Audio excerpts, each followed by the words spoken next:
Yes, shalom everyone. This is Amir Tsarfati, and these are breaking news. If you've been following me on Telegram, you know exactly what's going on.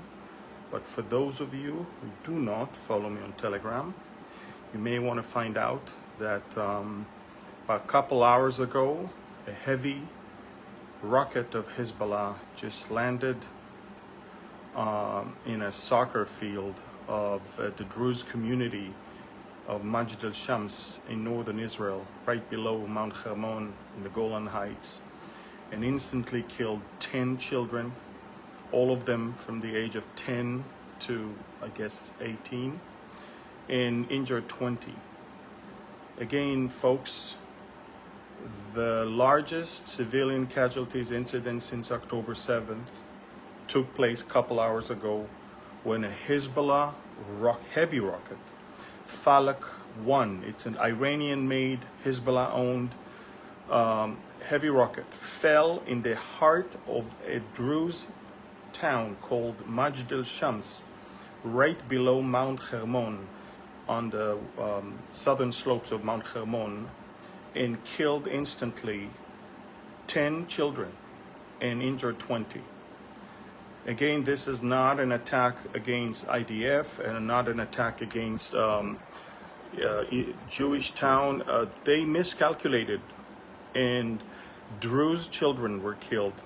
Hezbollah realized the big mistake, immediately issued a statement that says that they didn't do it because they're super afraid that Druze in Lebanon and Syria are going to avenge the death of these 10 children. And you have to understand, this is a massacre.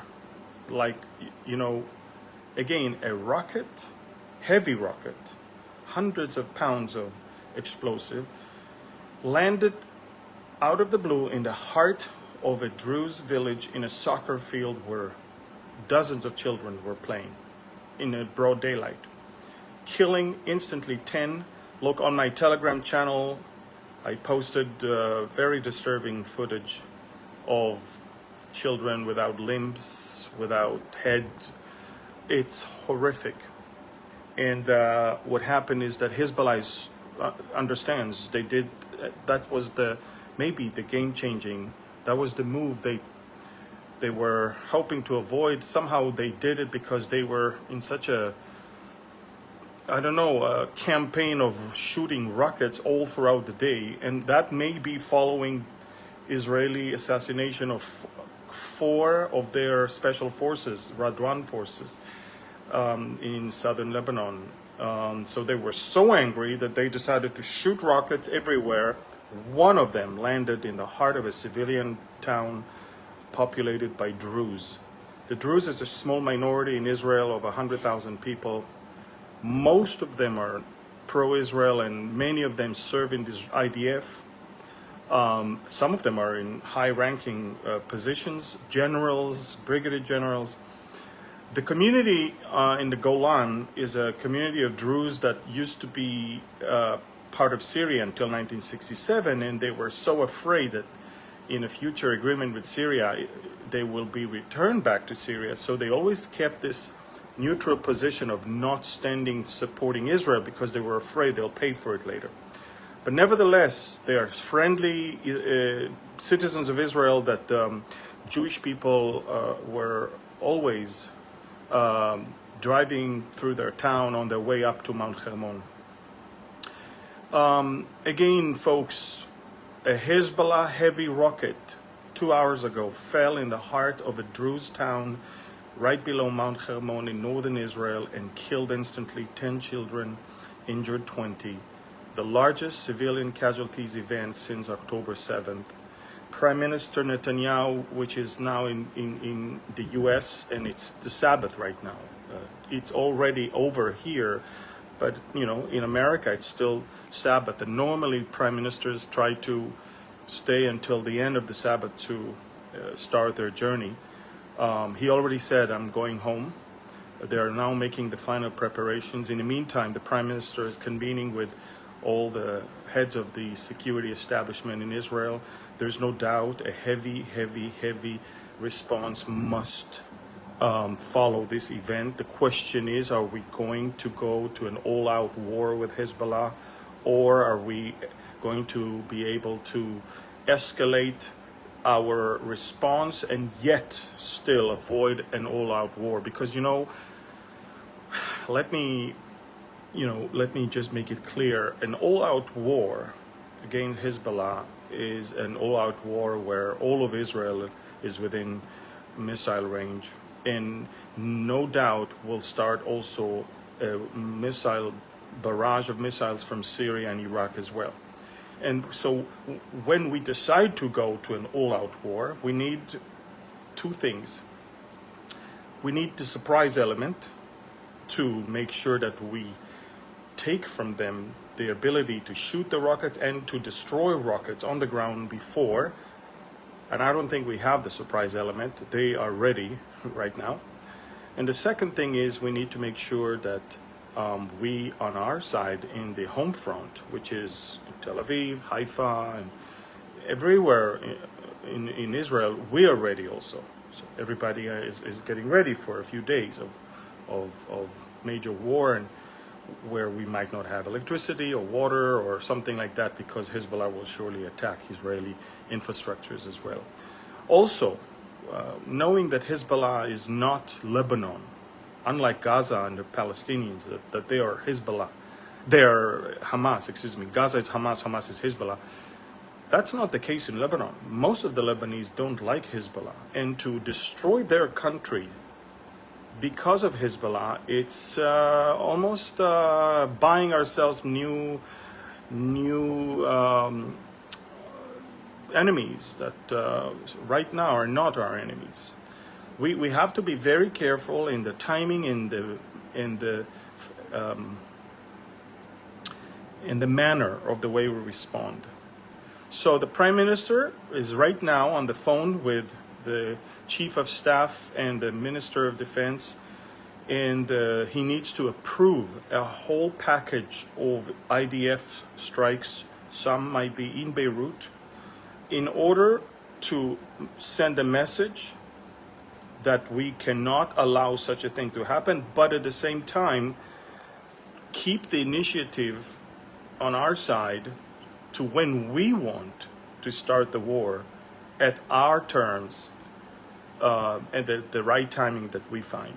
So again, delicate situation. In these type of times, we cannot think from the stomach, but from the brain.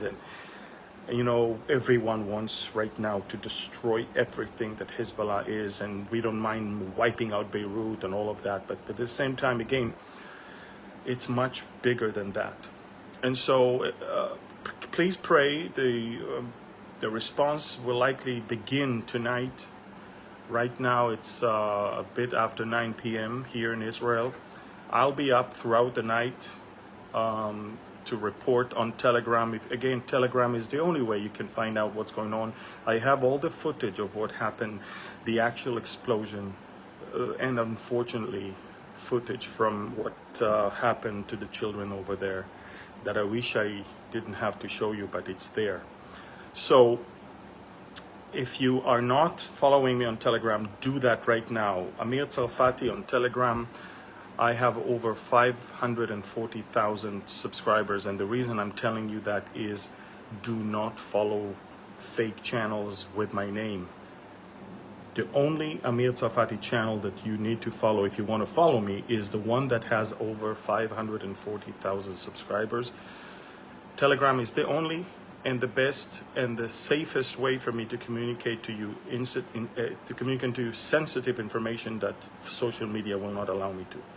Again, the largest civilian casualties event since October 7 took place 2 hours ago when 10 Israeli children, Druze children, I'll tell you more about the Druze later. It's a small minority. They are not Muslims, though they are speaking Arabic and they have the Arab mentality culturally, food and language and many things, but at the same time they hold their own religion.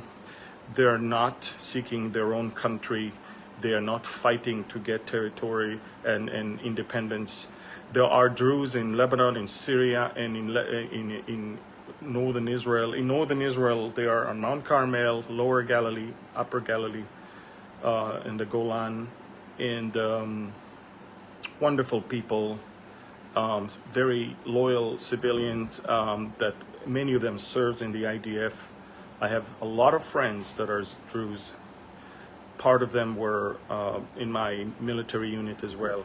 So again, very, very, very bad evening. And for us, we are preparing for a very harsh response in the next few hours. Stay tuned. I'm especially staying awake on Telegram. I will report. And Prime Minister Netanyahu is making his arrival to Israel earlier. He will fly throughout the Shabbat instead of after the Shabbat is over.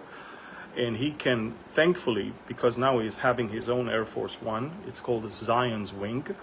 And thankfully, he can conduct all the situation from the plane because we have all the systems there that are required.